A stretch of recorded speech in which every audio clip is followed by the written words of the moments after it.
Ladies and gentlemen, we're 3 videos in and the Beamer boy has finally gotten a BMW to review.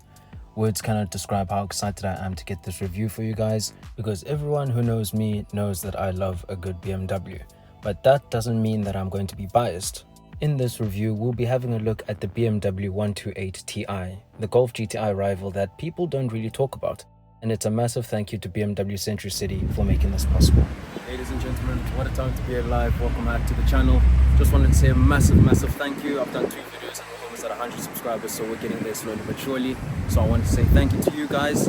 I'm at BMW Century City today to do a review on a BMW 128ti. If you guys are looking for a new BMW, please do give Julian a shout. He's the one that's hooked me up with this BMW right now. I'll leave all of his information in the description below.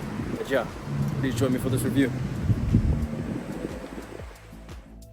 The car that we have on test here is the 128ti variant that has the Mzansi Edition package. But before we do a deep dive into the interior and exterior features of the car, I think it's best that we get the boring numbers out of the way. Pricing for the 128ti starts at 790,000 Rand, however that's not inclusive of any optional extras. The panoramic sunroof, parking assist with the car will park itself, as well as the smartphone extended connectivity will cost you 35,700 Rand. But hear me out, I know that sounds expensive, but if you were to go for the Mzansi Edition, you get all of those additional inside features, plus you also get the external features such as your side sills, you get your canards, as well as the big M Performance rear wing and the forged carbon fiber mirrors, as well as the back bumper. Pricing for the Mzansi Edition comes in at 838,160 Rand, and as I mentioned, it does come with all of the bells and whistles fully loaded, as standard. If you were to finance this car at 72 months, no balloon payment at 13.75% interest, again this is estimated, you're looking at around about 17,159 Rand. The car does also come with a 50-litre fuel tank, and if you were to fill it up with petrol at 24 Rand a litre, you're looking at plus minus 1,200 Rand per tank of fuel. And with all the boring numbers out of the way, finally, let's have a look at what the Mzansi Edition will look like if you order it with your 128ti.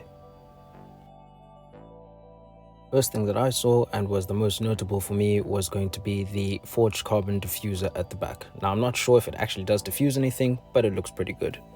Secondly, you are also going to notice that it does come with the extended side sills that have the red TI badging, as well as the M Performance sticker a little bit further forward.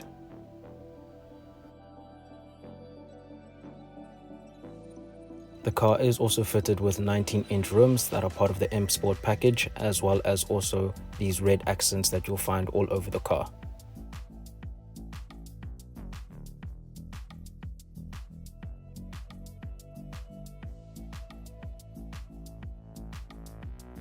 And my final favorite thing about the Mzansi package would have to be the M Performance spoiler.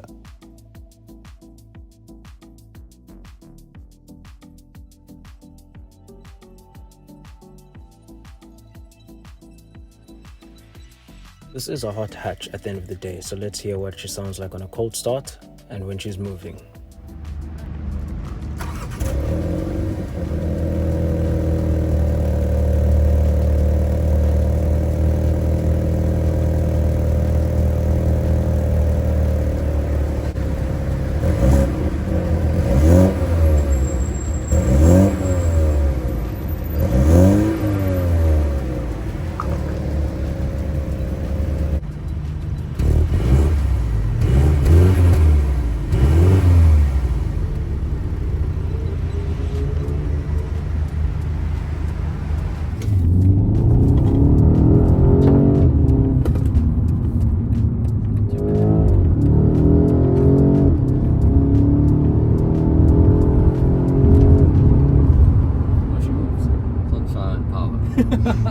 No, she moves.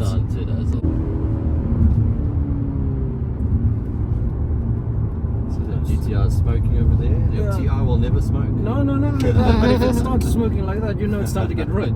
Exactly. Getting into the practical side of things, we do have a boot that can accommodate up to 380 liters, and it does also come with a false floor that you can actually use for some undercover storage as well.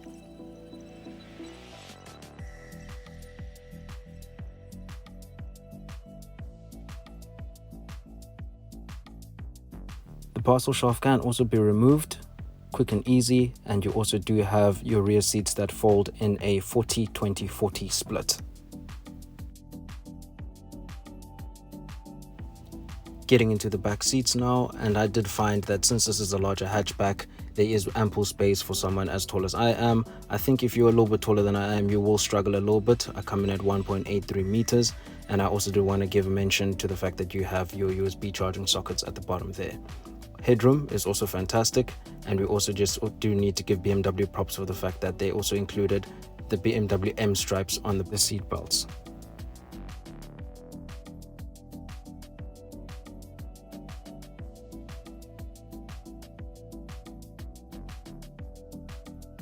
Moving to the front now, and the first thing that of course I will mention is going to be the panoramic sunroof.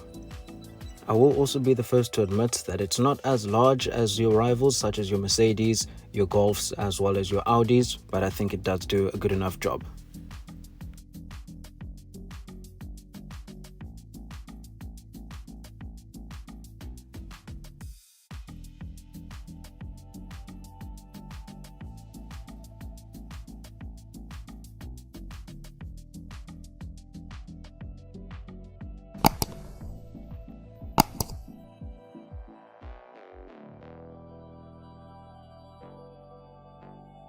Moving on to your infotainment, your digital driver's display, as well as your multifunction steering wheel. I do have to thank BMW for the fact that they kept actual buttons on the steering wheel instead of putting on those haptic feedback buttons that you'll find in your rivals such as your Mercedes. On the left, you'll find the buttons that will control your cruise control, and on the right, you'll find the buttons that will actually control your digital driver's display.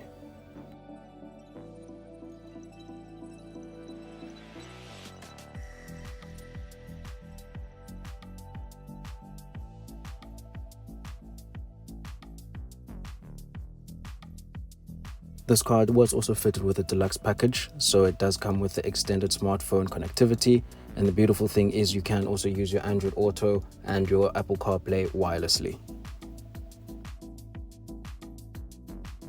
The iDrive system is also very easy to use. You can either use the touchscreen or you can use the swivel wheel, as I'll showcase a little bit later, and then you can go through the settings of the car, but you can also select the different driving modes of the car, so your Eco Pro, your Comfort, as well as your Sport, or you can use the driver's buttons at the bottom here like I'm showcasing.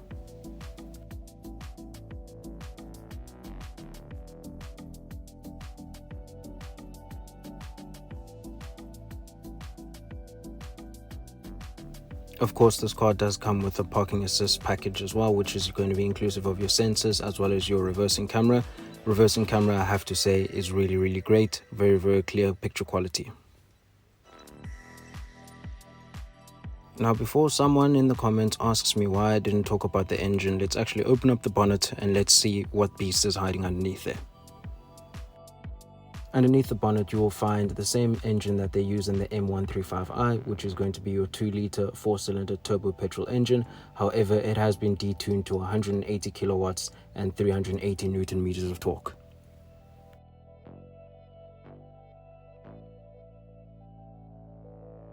In the beginning of the video, I asked a simple question: why it is that this car is nowhere near as popular as its rival, the VW Golf GTI.